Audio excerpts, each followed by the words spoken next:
Hello everyone, আসসালামু আলাইকুম। Maria's কিচেনে আরও একটি নতুন ভিডিওতে আপনাদের স্বাগতম। আমি আপনাদেরকে আজকে রান্না করে দেখাবো ভিন্ন স্বাদে মুরগির মাংসের বিরিয়ানি। প্রথমে আমি জায়ফল জয়িত্রী বেটে নিব। যারা ব্রয়লার মুরগির মাংস খেতে পারেন না তারা আজকের এই সেম প্রসেসে রান্না করে দেখবেন।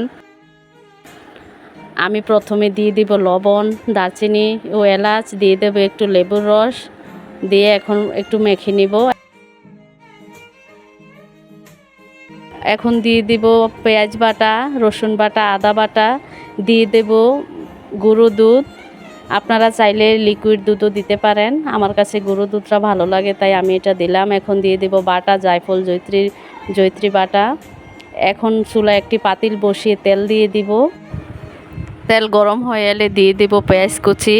পেঁয়াজ একটু ভাজা হয়ে এলে এখন দিব কাঁচামরিচ একটু ভেজে নিব পেঁয়াজের সাথে। এখন দিয়ে দিব আদা বাটা, রসুন বাটা, বাদাম বাটা। এখন ভালো করে কষিয়ে নিব। এখন দিয়ে দেব আগে থেকে ম্যারিনেট করে রাখা মুরগির মাংস। এখন ভালো করে নেড়ে ঢাকা দিয়ে দিব। এখন দিয়ে দেব জিরার গুঁড়া, দিয়ে দেব রাঁধুনি রেডিমিক্স বিরিয়ানি মশলা। এখন আবার ঢাকা দিয়ে কিছুক্ষণ রান্না করব। এখন রান্নার জন্য দিয়ে দেব বিরিয়ানি ফ্লেভার। এখন দিয়ে দেব চাল দিয়ে ভালো করে একটু ভেজে নিব। এখন দিয়ে দেব আস্ত কাঁচামরিচ।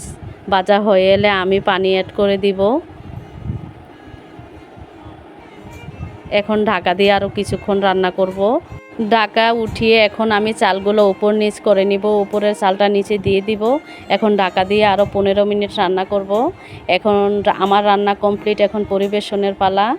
এখন পরিবেশন করব। যারা এতক্ষণ ধৈর্য ধরে আমার ভিডিওটি দেখলেন তাদেরকে অসংখ্য ধন্যবাদ। ভালো থাকবেন সবাই। আল্লাহ হাফেজ।